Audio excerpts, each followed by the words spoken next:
Hello everyone, we have a really special guest today, Joel Mercado, and I'm really actually excited about this episode because Joel literally has so much wisdom to share, not only about how to run a business, but about the right systems and a really good wisdom on mindset and also sales as well. So I'm really excited, man. So can you give a little bit of backstory?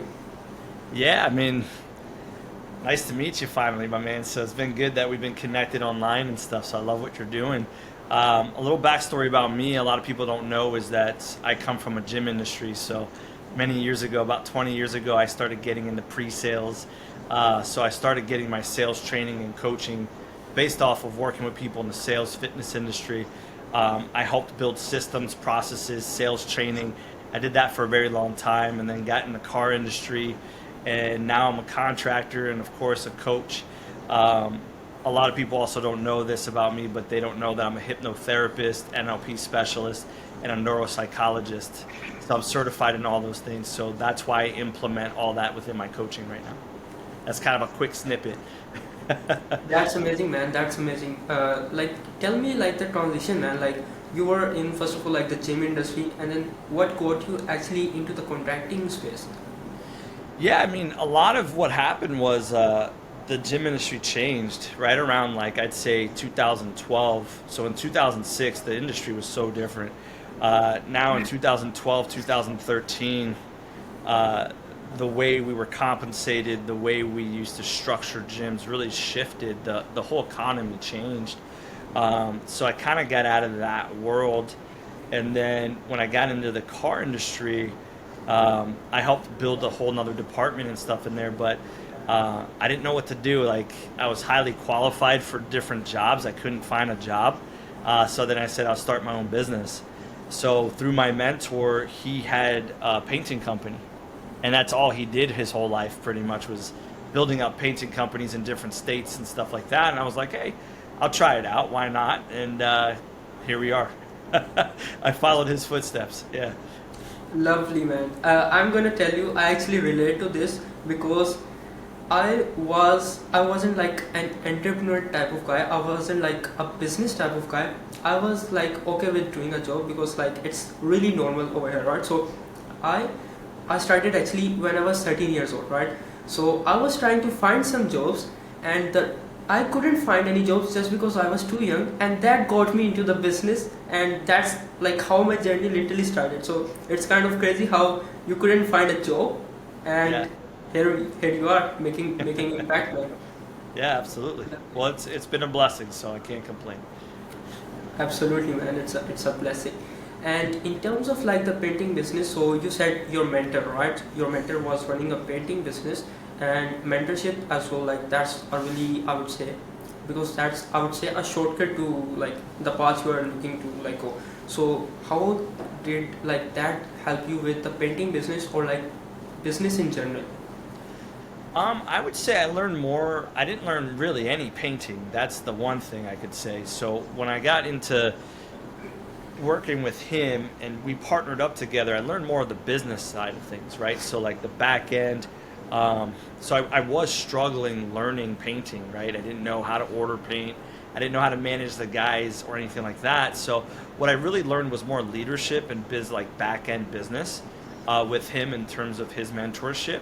So yeah, that helped me out, but I still feel like I was missing a lot of things. So I still had to, rely on my painters a lot. I had to rely on my sales rep, which a lot of people don't realize is that, not my Sherwin whip, but we use Dunn Edwards out here. It's a different paint. Not a lot of people have that except for the West Coast. My rep, honestly, was really I utilized them for every problem. I was like, hey, I don't know what this is. And he would teach me all these issues that I was running into. And then it wasn't till COVID happened. When COVID happened, I ended up painting.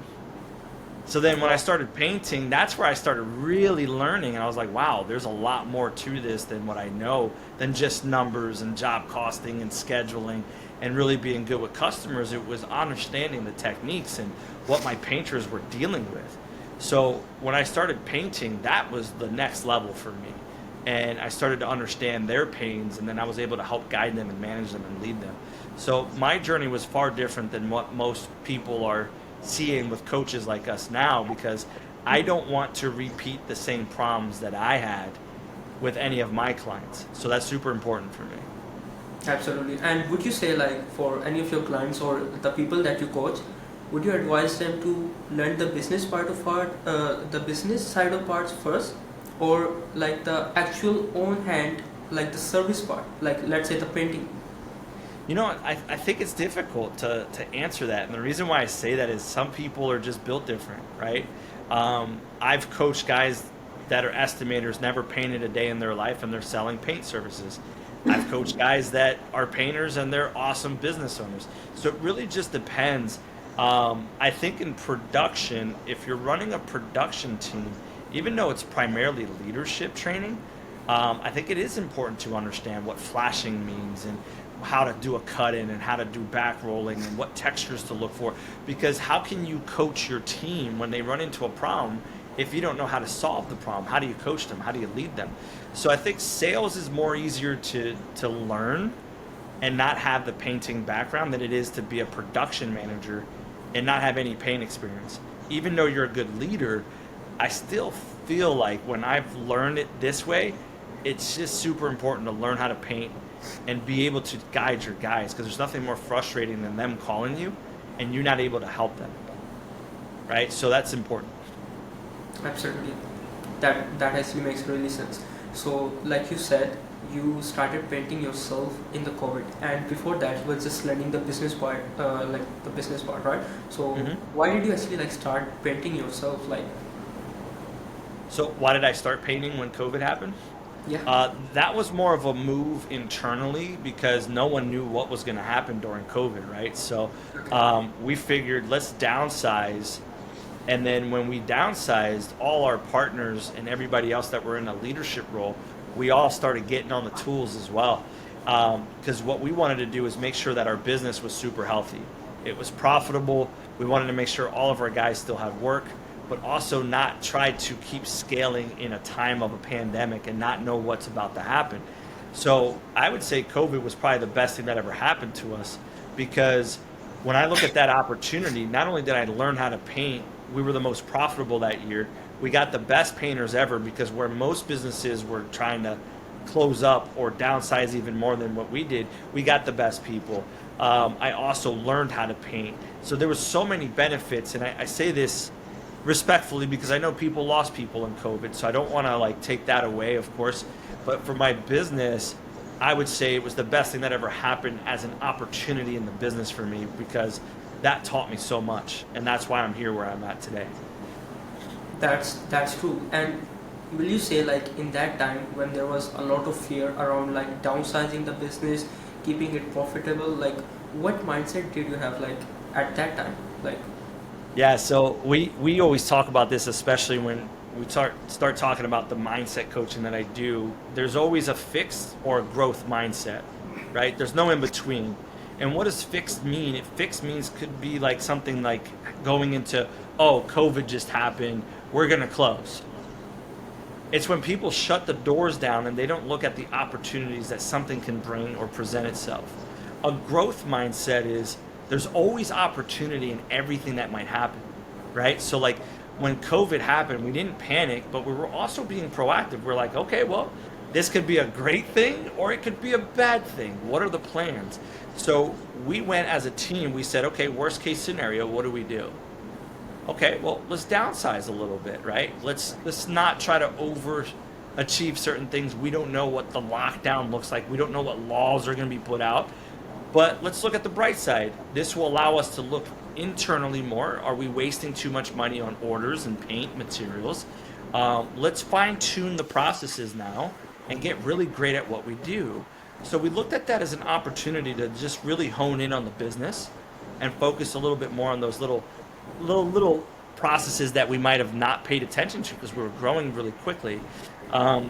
So that's what the growth mindset is. Everything's an opportunity, and all you have to do is sit down and plan.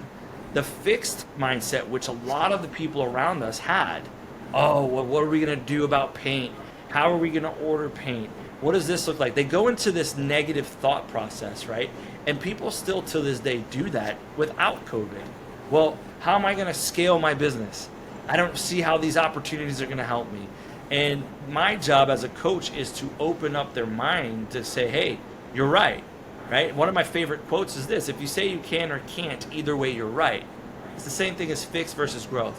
So that's what happened for us in COVID. And I'm just fortunate to have partners that we all have growth mindsets, right? So that's why it was such a good year for us. That's amazing, man. And I would say like the fixed and the growth mindset, like that's totally a game changer, right? Because the fixed mindset, even if you try to help those type of guys, they won't accept any type of help, right? And the growth minded, they will actually seek out help, or they will actually collaborate. They will have like growth partners, just like you mentioned, like the growth partners, right? So that's what really benefits as well. And like a community as well, that's also really great, right? So like the painting contractors community, that's a really great community as well. So what will Yes. you say about like the communities and like-minded people that actually want to grow like together? Yeah, so here's the beautiful part of it. In my world, I always teach 1 + 1 = 3, right? And there's the opportunity in that. So when you're surrounded by a good environment of people, and I love the painting community, and I haven't been too honed into other contractors, which over time eventually I will be in those type of communities because I really want to help all contractors, right?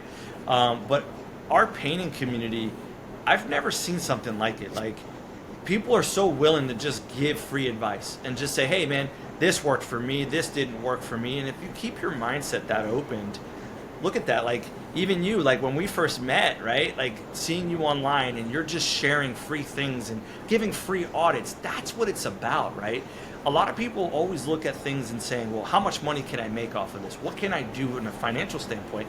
When you start to notice that we all have a different mindset, we're always like, how can we help? What can we do to help you, right? Granted, we're in a service-based business, no different than painting owners, right?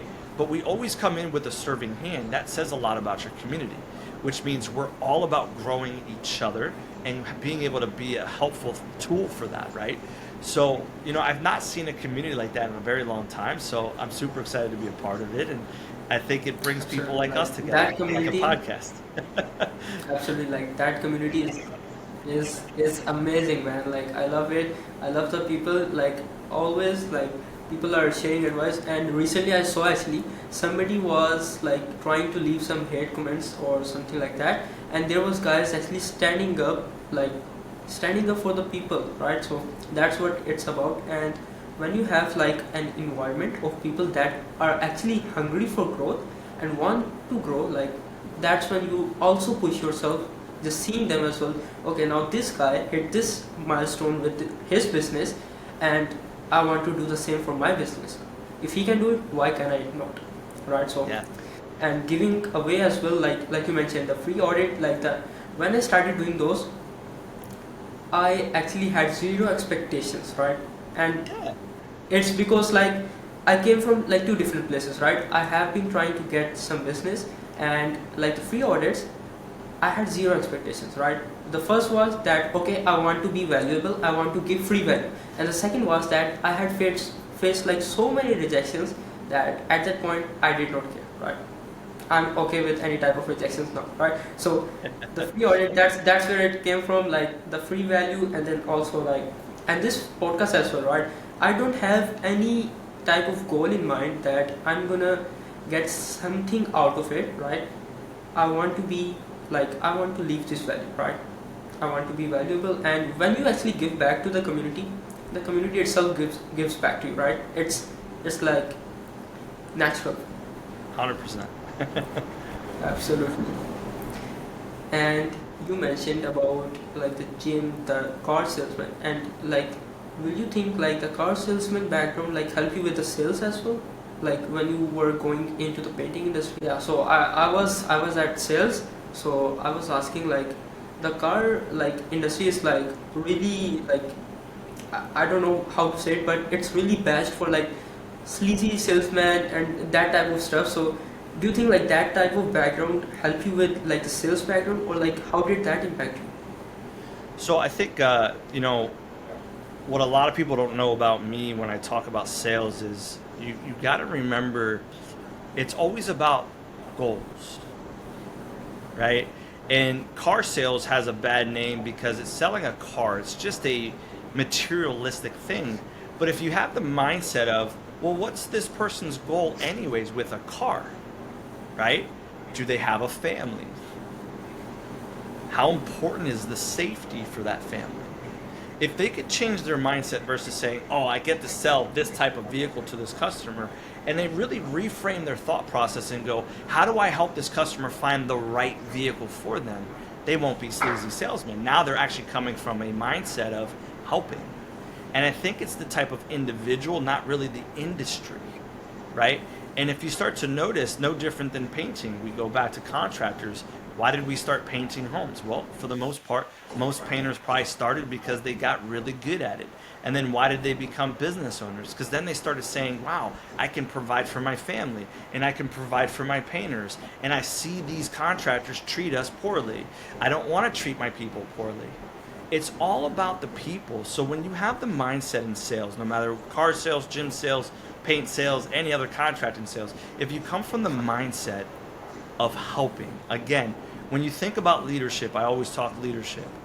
You're in a leadership role. Well, leadership is influence. And it states that when you are a leader, you always start with a serving hand. Notice what you said earlier. You had no expectations of the audit. Those are when you see great leaders, right? We don't have expectations. We just do it because we want to serve people, right? So going back to what you asked me about the sales, what happens is those type of individuals have a different thought process. So that's why that looks like that. So if anyone's in the car industry, change your mindset, right? Because people already have a perception of, oh, he's a car salesman. The moment they walk outside the door, what happens? They go, uh-oh, they're trying to sell me. Well, of course they're trying to sell you because you're there to buy a product. But when you come in with a mindset to ask that customer, hey, how can I help you today? What are you looking for exactly? And being able to find them the right vehicle versus trying to sell them what you're trying to make the most commission on. Watch what happens. 1 + 1 = 3, right?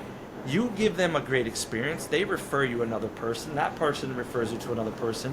Now you have a nice influx of things because you're serving them and you're not trying to sell them.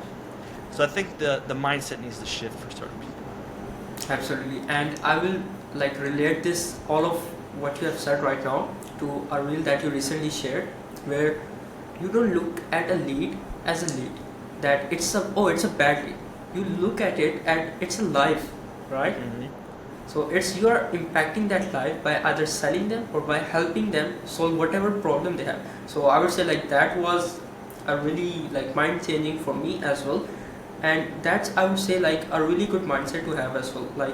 So in the end, I would say it's all about having the right mindset as well. If you're trying to grow, if you're trying to help somebody, if you're trying to sell, whatever it is, you need to have the right mindset.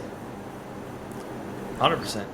Once you shift your mind, it shifts everything in your life. And I think that's what people don't understand. They think if I fix my business, it'll fix my life. It's the opposite. If you fix your mind and you fix the things you're focused on, everything else works for you. And then that means the business gets better. Your relationships get better. All of those start to come after the fact. So yeah, good point. That's amazing. That's amazing. And will you say with the right mindset, you will also need the right system as well? Because most of the contractors, they don't have any type of systems, right? Yep. Well, here's a fun fact, right? You can have all the greatest systems in the world, but if you have a poor mindset, those systems don't matter, right? And if you have the great mindset and you start adding systems, watch what happens to your business. The scalability almost happens automatically. So yes, systems and processes are super important, but I always tell everybody, you need to really focus on your mindset and your personality for yourself first, because when you can lead yourself, you can lead anybody else. But if you can't lead yourself, you can't lead anyone else. So that's super imperative. So yes, I think the order of fixing things is fix this, then get the SOPs in place, watch what happens to your world. Absolutely, I love that. I will say like both of these things they go hand in hand, right? If you have a good mindset and if you don't have the right systems, that won't help, right? But if you have all of the SOPs, all of the systems, but you don't have the right mindset, that's not gonna help either, right? 100%. So 100%. I love that one. I love that. And another really important topic that I wanted to like discuss with you on this like episode especially is most of the contractors they're too busy running their own business that they don't even take care of themselves. And what I mean by that, they don't take the time to go to the gym. And I know you are huge on gym. I see your stories all the time that I'm in the gym. So I respect that. And most of these contractors they are in bad shapes. They have and because of that they have bad relationships and like their children as well. They don't view them as the hero that they really are, right? So what will you say about that? I mean, I've fallen into this cycle, right? So, the reality is this. What happens is we get so focused on the goal of building the business that we forget about ourselves, right? So, one of the things I talk about, especially in my school community, is I talk about your success morning routine. And what we talk about is when you have a successful morning first, it literally dictates the rest of your day. But what do I talk about in the success morning routine is it has nothing to do with business. It has everything to do with you first. Because if you don't prioritize self, everything else becomes a priority. So we think a lot of people have that mindset of if I work harder in my business, everything else will fix itself. Well, we get so lost in that we don't implement these processes to get better for it, right? So no different than when I talked about the mindset, it also has to come into your time management, right? You have to think about your time, how valuable that is, and then focus on those goals, focus on you first, because they say this often. When you fly on a plane, it says what? Put your mask on first before you put it on to the person. Because you're no good to them if you pass out, are you? Why is that any different for your business or your spouse or your family? You got to take care of you first and then everything else after. So when you focus on your mind and your spirit and your physicality as well, right? It says a lot of things. And I know a lot of people online kind of frown upon health and business and looking at your fitness. But the reality is this. When you look at the fitness side of things is this. Don't you want more energy? Yes. Don't you want to feel better? Yes. Then wouldn't that fix all of those things anyways? Yes. So why aren't we doing it?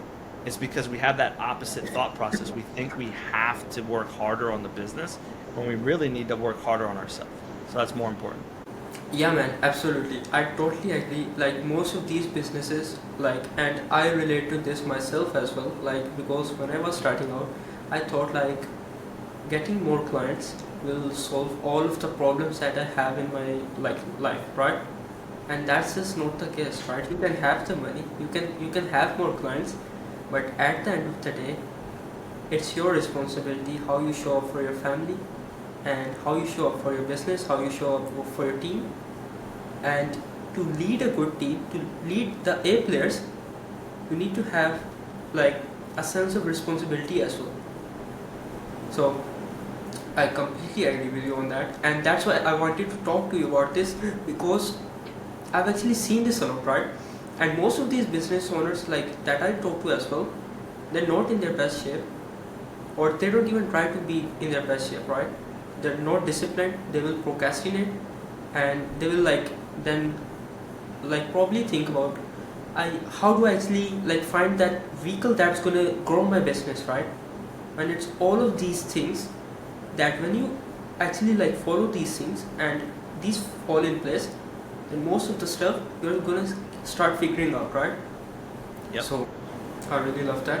And what will you say for a business owner that's kind of stuck in that type of mindset, and he's trying to grow, he's trying to he's in that fixed mindset, he wants to go from that fixed mindset to that the growth mindset.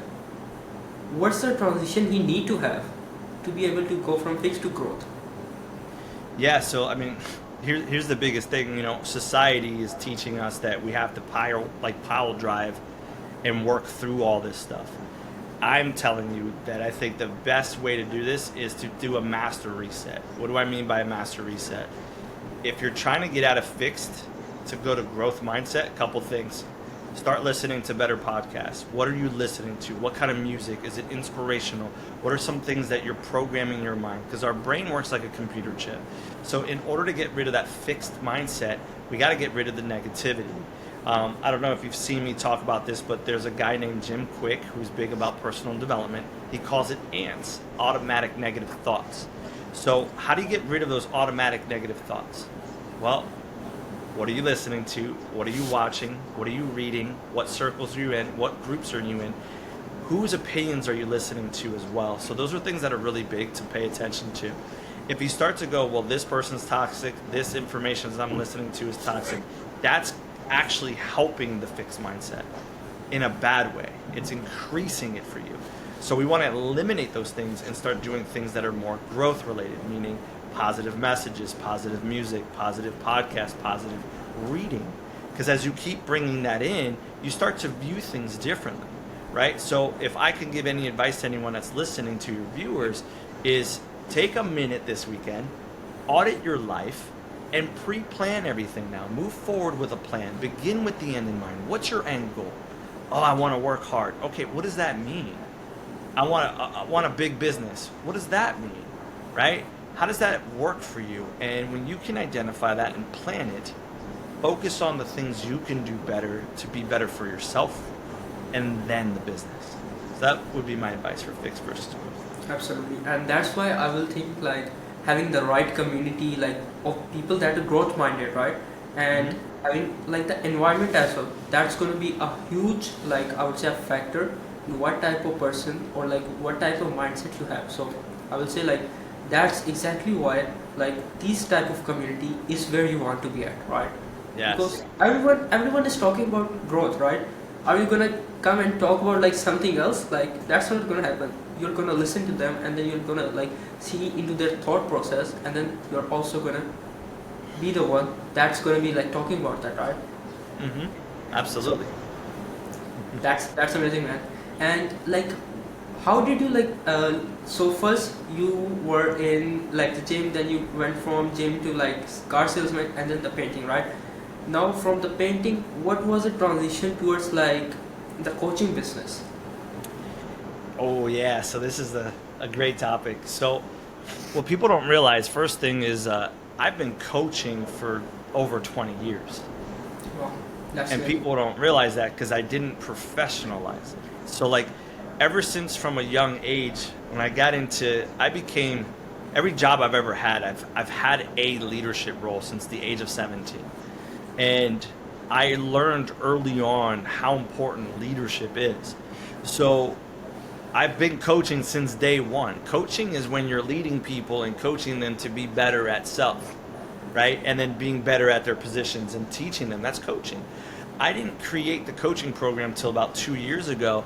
And the reason why I did that is I started seeing a need in people. And I also, and I say this respectfully, is everyone's coaching now. Like everyone's coming out in the industry and they're becoming coaches. And just because they've seen success in their business, they're like, hey, I'm going to coach. I've genuinely been coaching for 20 plus years. I love people. I love helping. And then I said, well, let me create a coaching program so that I can fast track the problems I went through and start to professionalize coaching. Because here's the reality. Not only do you get coaching with me, I'm going to show you the blueprint in coaching for your business. I'm also going to teach you psychology. I'm going to teach you how to be a better leader, right? And there's certain coaching programs right now that they don't have any of those concepts in their program. I worry about that. So that's why I said, you know what? I'm going to professionalize myself as a coach now, because I want to give to the industry what I felt was lacking, and then I want to fix those things. So, you know, I've been becoming a little bit more vocal about that. I can tell you I have a track record consistently over 20 years of coaching, right? Where some people might have coached for about a year in their life, 2 years, and I'm careful about that, because how do you tell someone to be careful about something that you've never seen yet? How do you coach them on that if you've never seen those problems or have gone through them yet? How do you foresee those issues before they become issues if you're not able to give that? How do you lead someone if you've not been able to fix that within yourself? That's why I got into coaching, and it's super important for me to bring that out, because I love knowing the mindset of people, and I bring a different aspect to coaching than just business and numbers. It's about the people. So that's why I'm doing the coaching, and we started doing it about, I'd say, what are we in, 2025? I created the coaching program about a year and a half ago, which has been pretty cool so far. It's been awesome. That's amazing. I've seen the testimonials. If somebody needs coaching, they need to get like Joe. So I love that. I love that, man. Appreciate I love it, the brother. transition you had, and at the end of the day, you're absolutely right. It's about the people, right? So most people, like most business owners, they don't value their team enough, right? And like I'm telling this myself, like, all of the mistakes that I did, I get like, I'm not that super like successful right now, but all of the mistakes that I've done, I get a lot of people that ask me about it, right? And when I literally tell them about it, like one of my friends recently started his own business. He was working at a job before, but he started his own business. And when I shared all of my like the last year's journey, he was like, wow, that's like everything just fast tracked, right? Yes. So the coaching, that's super important, right? And like, and there's always levels to it, right? There's nothing that, okay, I'm the best coach right now. You can always improve, right? What can I learn today? What's the next step for me? What's the next level for me, right? So all of these things, they're super amazing, man. I love that. And amazing, man. It's like you already like, to this conversation you have dropped some really good gems, and I love that. And Appreciate I it. also want to talk about like action taking as well. That's something I've been seeing a lot, and I will say like the discipline and the action taking is kind of like something that these business owners, they want to stay into their comfort zone, so that way like don't hurt me, I want to stay in my comfort zone. They don't want to get out of that. So what will you say about that, man? Well, get comfortable being uncomfortable. And the reason why I say that is, man, it kind of triggers a little bit, because for me, the reason why I love coaching is because I know what it feels like to be hurt. I know what it feels like to not have good mentorship in my life. I know what it feels like to struggle and really question, hey, should I continue doing this path? I know what it feels like to close a business. I've closed a business before. I know what it feels like to not hit my goals and financially not be stable and fear losing my home. I've been homeless at a young age. I understand those things, and I think what happens is when you're on this leadership track and this journey, it's my job to tell people it's okay to feel uncomfortable. It's my job to tell people that the growth is within the uncomfortable. Because when you're comfortable in life, something's going to happen. And if you're not prepared for that, guess what? You get worse. And that fixed mindset it takes over. My job is to disrupt that in our minds now. My job is to show you, hey, it's okay. If you sit here and you listen to hearing someone to tell you what you want to hear, they're not the right leader for you. You need to find a leader and get very uncomfortable that's going to make you do what you need to hear, not what you want to hear. And that has been always the best mentors in my life. I wouldn't be here today if I had mentors just saying, hey, Joel, good job. Right?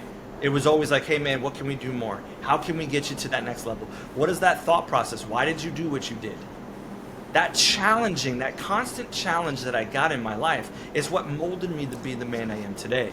So I think it's important, if there's anyone that says they ever feel comfortable, life was built by design, right?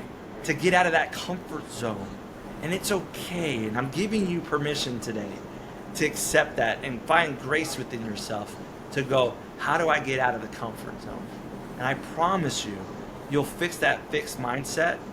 It'll start turning into that growth mindset we keep talking about.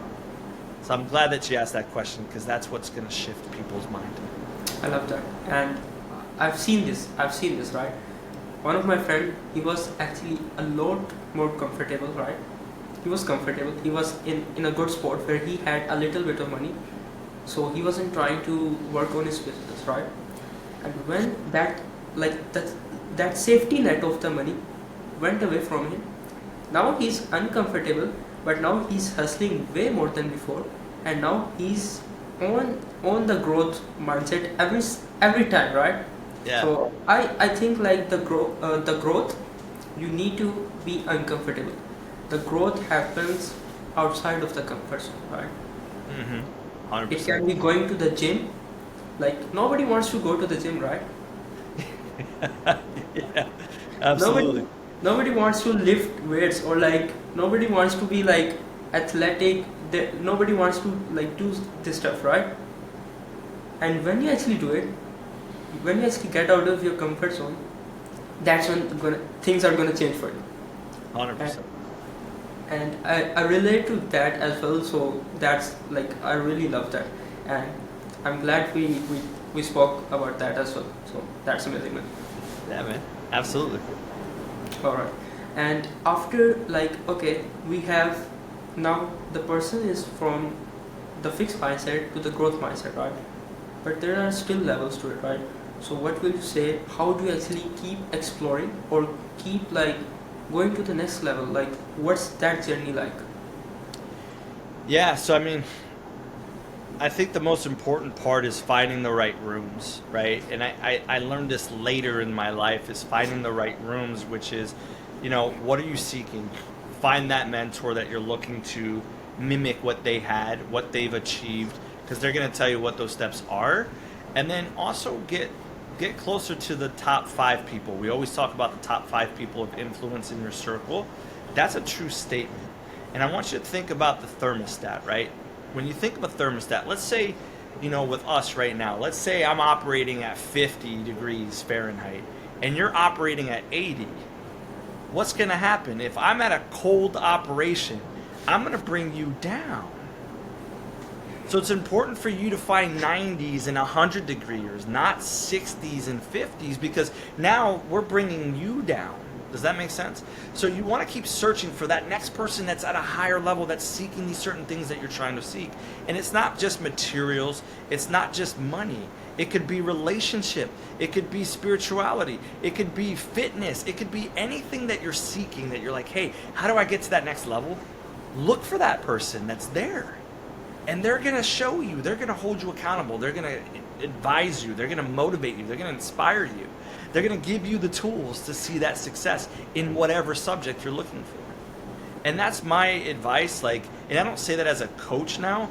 I legitimately say that I'm constantly looking for more coaches in my life because I'm constantly trying to level up. So I'm always looking for those people to influence me.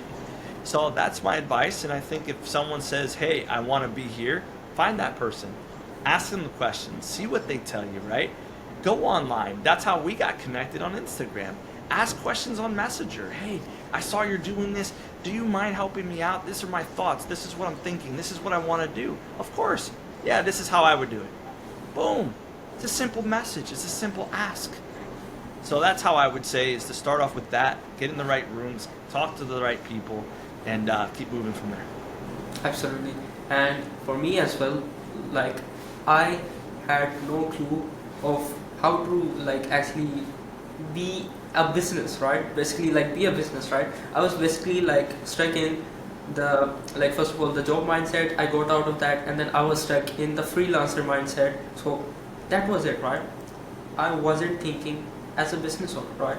And what really helped as well is connecting with people that were doing more than me, and then asking them, right?